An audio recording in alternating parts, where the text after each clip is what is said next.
Welcome back to the Off-Peak, a series from Charged Fleet covering a variety of angles related to electric fleet vehicles and how to electrify fleets. I'm Martin Romjue, editor of Charged Fleet, and in this episode, we will talk to a fleet operator who's been running EVs for more than 5 years. He did it long before it became cool or was issued as a fleet mandate. Robert Gaskill co-founded MOTEV in Los Angeles in 2016 with a mostly Tesla fleet. As an experienced chauffeur in the entertainment industry, Gaskill tapped growing demand among celebrities, VIPs, and business travelers to be driven free of carbon emissions. He now runs a fleet of 32 vehicles, including 11 Tesla EVs, 5 Mercedes-Benz hybrids, and 5 Mercedes diesel models. As many fleet managers now scramble to electrify, early EV adopters like Gaskill have plenty of wisdom to share. Please take a listen from our recent conversation.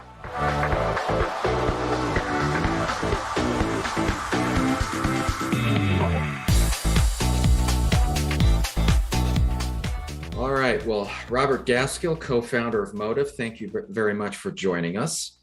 You've obviously been running an electric fleet for 5 years and wanted to get an overview of what are some of the challenges that you have faced, some of the biggest ones being an experienced EV fleet operator. Well, the two biggest is just the awareness of the electric vehicle movement, and then the educating about the needs and wants of this particular type of vehicle. We have grown up, with internal combustion engines, gas, diesel. It's only been the last few years that we've now had these vehicles that run 100% on battery or hybrid technology. Well, with the vehicles running on hybrid, it's not that much of a learning curve because you can hit a button and that car doesn't have any range anxiety issues. Because if you default to using up all of your battery, it automatically kicks in to the gas, the combustible engine side, and you continue on your way, and there's no interruption, there's no issue. When the vehicle is 100% electric, well, it's just like your phone. How many times have you accidentally forgot to plug it in, and then all of a sudden you get on a call, you've got 2 minutes left on your battery, and well, you can search and find a cord and plug your phone in and get on the call. You can't do that with a car. You can't just plug it in and then drive it plugged in, or have a battery in the trunk that it's siphoning off the energy from in order to limp you to your next situation. So it's that mindset of teaching someone to go, you have to be aware of the device, of the unit, and prepare for it. It is very cost effective. And once you learn how to take care of it and nurture it, just like anything else, it'll take care of you. So that has been our biggest issue, is making sure that the public sees this as something that's actually going to enhance their lives without that huge learning curve, and helping them along with it. This is not a bad thing. This is not some big monster in the closet. It's something that will actually enhance your lives, not hinder it. And it's okay to touch it, feel it, and get involved with it. And that has been some of our biggest challenges, is getting people to get up and not see it as a monster, but to see it as something friendly and embrace it. So you mentioned renewing your fleet. I was curious, what are some of the deciding factors when you turn over your EVs in your fleet, and how does that process differ from ICE vehicle turnovers? Well, the first thing is again, infrastructure. Does your vehicle, does the new vehicle come with all of the attachments and that makes it easy for you to use your normal wall socket, the 110 or the 220? Are there supercharger capabilities out there that are specific to that car? Like Tesla has their supercharger station, so it's obvious that you can take a Tesla to a supercharger and it seamlessly plugs into their system, and that their software and everything like that works seamless with that vehicle. Now you go with other vehicles, you've got to make sure that you have those attachments that allow you to plug into that system. You also might have to have an account with your credit card in order for billing and stuff like that to go seamless. So you have to call ahead or get some kind of a membership online that you can link to in order to plug into those systems. With the design and the battery being so heavy in the vehicle, you have to understand when you've got to think about the noise cancellation. You've got to think about those vibrations. So you've got to be thinking about the wear and tear on vehicles. As they get lighter, they start to rattle a little bit more, vibrate a little bit more. You're going to have issues with the body. You're going to have issues with systems and software and stuff like that. So that's some of the things that you've got to think about. Are you ready as a business to be able to mitigate those issues instantly before your clients get in, before you accept this new baby that's coming into your fleet, these EVs? You look at battery performance. How do you decide outside of just regular model updates when an EV is just ready to be replaced?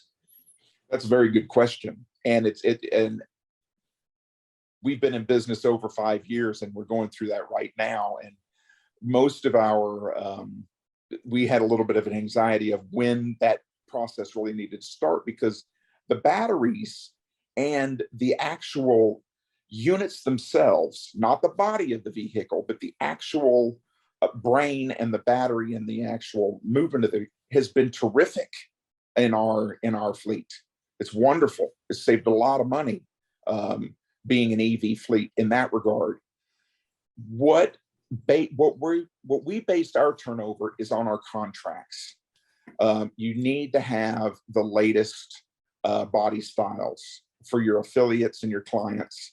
So when those body styles change, there is a new look, and your contracts will stipulate that you need to have a vehicle that's 5 years old or newer in look. And that has nothing to do with mileage on the car. It has nothing to do with the tread of the wheels and this, that, and the other. We have not, in our process of turning over our fleet, none of those decisions were made based on any loss of memory in the battery, any issues with software.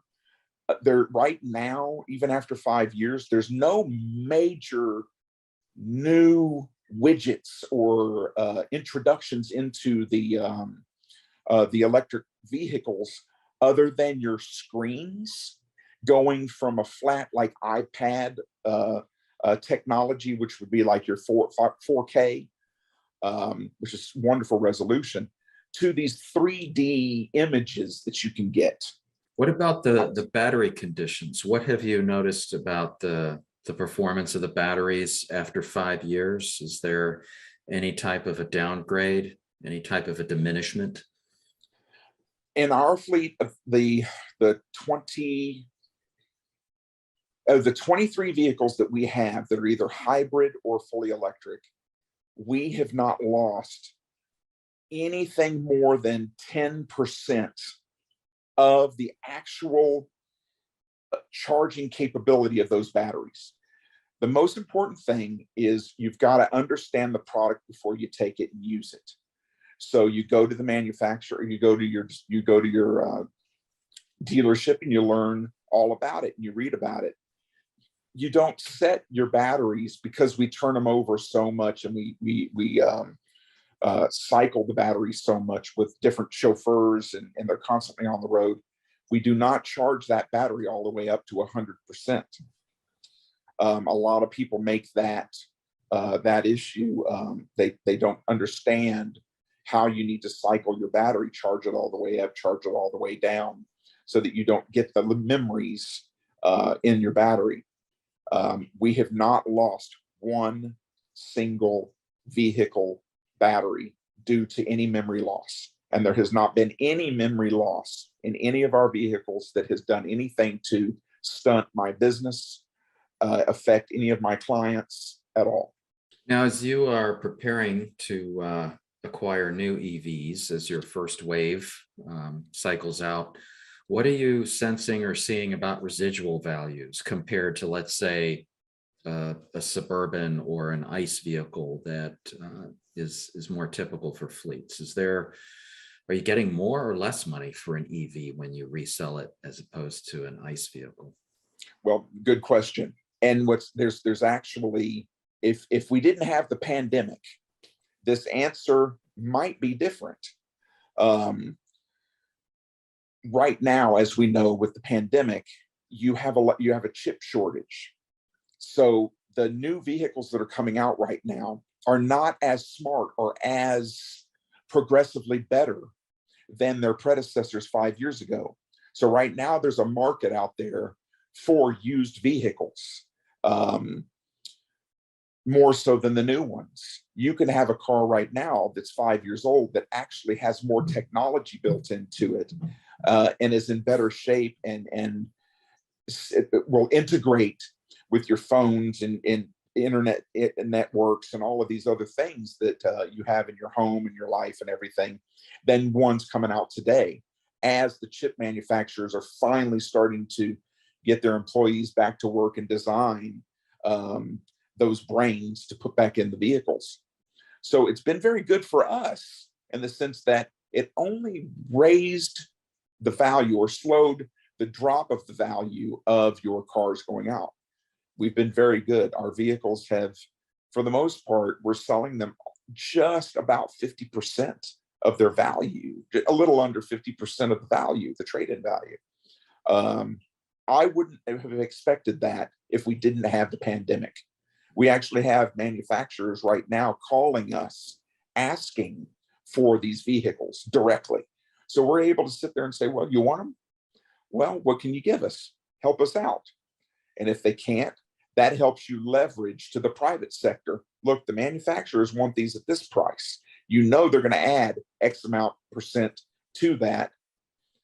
Match me, and I'll give it to you for what the manufacturer is asking. I'm not a greedy individual. I want to move from here to there and make sure that whoever I sell the vehicle to, it's at top maintenance capabilities. That's all the time we have for today. A special thank you to Robert Gaskill of MOTEV for his insights. Let us know down in the comments any of your thoughts or views about how EVs have performed in your fleet. The longer these vehicles run, the more we will know. Please remember to follow and connect with us on social media. Subscribe to our YouTube channel and sign up for our weekly Charged Fleet e-newsletter to stay up to date on the latest industry news and episodes of The Off-Peak. This series is also available on all major podcast platforms.